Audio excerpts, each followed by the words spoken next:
Hello and welcome back to the Solopreneur Insights series, where I share with you the real-time behind the scenes of growing my 2 online businesses, from my coaching business to my app startup as well. I'm sharing with you the highs, the lows, the lessons and the mistakes. I'm taking you along for the journey so you can see what is happening and what I'm doing in real time. So let's dive right into the coaching business side for this week, because last week we left it off with some interesting places we were at in terms of niching down and really figuring out what do I want to be known for and what is my one thing essentially, which I'm really standing for and just really leaning towards in my business, so I can actually be known for something, so I can actually have a thing which I really stand out in and be more of a specialist versus being more of a generalist that covers a lot of areas in business. This has honestly been one of the hardest weeks for me in terms of mental challenges and really figuring this out, because I am so naturally resistant to wanting to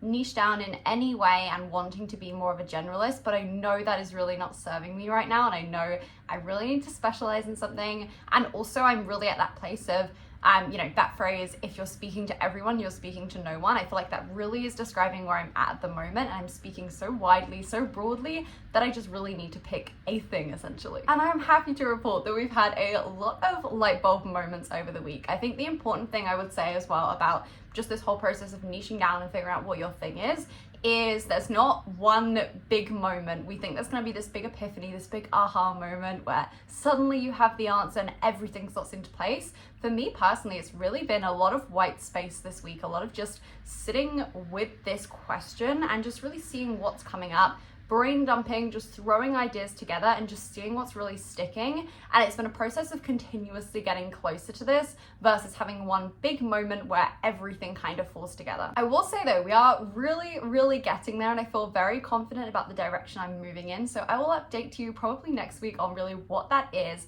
and how I figured that out and the process of figuring that out as well, for if you're also in that same situation of how the heck do I niche down and how do I actually figure out what my one thing is that I want to be known for. I will walk you through what process I've been using to really figure that out. But it's really been such a aha moment of realizing how difficult I've almost made it for myself, in terms of I could have made this so much easier and so much simpler to grow and to, get the traction I'm wanting, to really reach the right people I'm wanting to reach by just specifically speaking to them. And by me being really broad, by me being really general, I'm really not speaking to anyone. I'm really not in the place where I can reach the soul of my ideal client and speak right to the core of what their problem is, because that's been so broad, because it's been so vague and so open. So I'm very excited about this change and very excited to share that with you. And as well, you see that process in real time of me actually making and implementing this change as well. So this week has been one of those weird weeks where technically it hasn't looked very productive. It's been a lot of white space. It's been a lot of sitting with things, playing with ideas, seeing just how I'm feeling on a gut level about different ideas and different ways I could lean. So it's been a lot of white space. It's been a lot of, unproductive time, which has actually been exactly what I needed.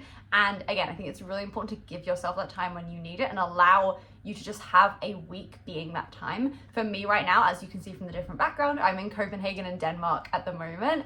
And this time I've really been using this week intentionally as that time, because I've had so little calls this week. I've been really just able to dedicate some time to just thinking and just figuring things out and just sitting with things, which has been exactly what I needed. So I think it's really helpful to, have that space and allow yourself that space to actually figure out the direction your business is going in versus just working in the business all the time. Now let's talk about Spotlight, which is our app startup for service providers and coaches, really helping you to just create a better client communication experience and better client management for you as well, while saving you a ton of time with automations and just having everything in one place that you do with your clients. So with Spotlight, we are in, again, a very exciting time at the moment of we have our founding users on the app. They are using it with their clients actively at the moment. So we're really just fixing small things. And also we're building out the automations feature at the moment, which is very exciting. And I cannot wait to release that, because that is going to be such a game changer. It's literally the first time you've ever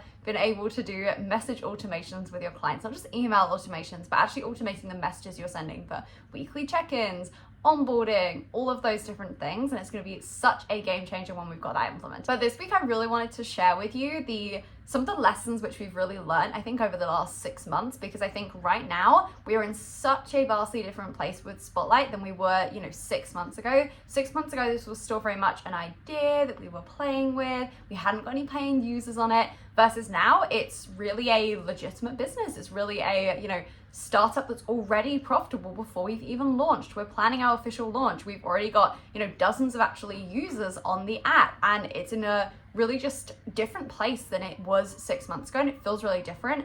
And there's a lot of things now when we're looking back and when we're reflecting that we did really, really well and was a really strategic decision. So I wanted to share some of those things with you because, again, whether you're doing an app startup or not, they apply so well to coaching businesses, to service provider businesses as well, and are just really important lessons to take away for what's worked really, really well and made us really, successful by the metrics that we'd set for ourselves and by the goals we'd set for ourselves before we've even actually launched. The first thing that is market research. We've done so many rounds of market research. I think we've done 3-4 rounds now. Even with our founding users, we've again done market research with them, really seeing what is it that they're liking about the app? How are they finding the experience? What are they wanting to see after actually using it for a week or two themselves? And it's been so helpful, not from the perspective of we've really heard massive new information from these people in the market research calls, but it's been helpful from the perspective that we've heard everyone saying the same thing. And that's where it's really beneficial with market research, because when you can get to the place of speaking with your ideal client and they're all saying the same thing, that's when you've ticked the box of validating this idea of, proving that this is a proven concept, of showing that this is actually something which there is a demand for example. But essentially you want to get to that place. That's a really good place to get to. And we were really at the point where with our last round of market research, for example, with the founding users, when we were asking them questions, you could almost predict what the answers were going to be after we had 3 or 4 calls, because we were really seeing patterns, we were seeing trends, and we were really understanding well what people were wanting. And actually that is the reason why the market research calls were helpful. They weren't helpful from the perspective of getting new information from every single person and all these brand new ideas. They were really helpful for validating what we already guessed and what we already knew, and also showing us some new stuff we didn't know before, and showing us that that is something which is really commonality across that ideal client, which we really need to be considering as well. So if you haven't done market research in a while, this is your sign to do some market research. The second thing we've really been reflecting on at the moment with Spotlight is what our actual priorities are in each season of the business. And I think this is so important for any business to consider, is what is your priority right now? So for example, 6 months ago when we were doing the pre-launch for Spotlight, when we were really focused on getting some founding users, our priority was users on the app to actually test this out, give us their feedback so we can have real feedback. And secondly, paying customers, so we can have feedback from people who are actually paying, who are actually invested in this. And secondly, for the cash flow purpose as well. So that was our priority 6 months ago, which meant we were making decisions from that place. But actually right now, that's not our priority. Cash flow is not a priority for us. We have years of runway with our cash flow from our founding users. We are not in the place where we're needing to get any more founding users on the app, because we have the people there. We have the people to give us feedback. We're getting amazing feedback from them that we can really use and utilize in building the app. Our priority right now is monthly recurring revenue, and that's what we're really focused on building out. So that's just shifted our goals in terms of, okay, what are we strategically doing? What are we working towards? What are we aiming to get right now? What are we aiming to achieve in this next month and next quarter, based on what our priorities are right now? And that's such an important question to ask, because a lot of the times people just jump to the assumption of how can I make as much money as possible, when actually, if you're building a business for the long term, if you're wanting this to be a sustainable company that is still here in 10 years time, that is not always going to be your priority. Cash flow is not always going to be the number one focus for you, and it really shouldn't be all the time. Sometimes you're focused on, okay, how can I scale this up more? Sometimes you're focused on, how can I create something which is a bit more passive? How can I create monthly recurring revenue? You have different focuses in different seasons. So it's such an important question to ask, is what is actually our focus right now? And then shifting your strategy accordingly. What this looked like for Spotlight, for example, is we realized that the lifetime access passes were not something we were really needing to offer anymore.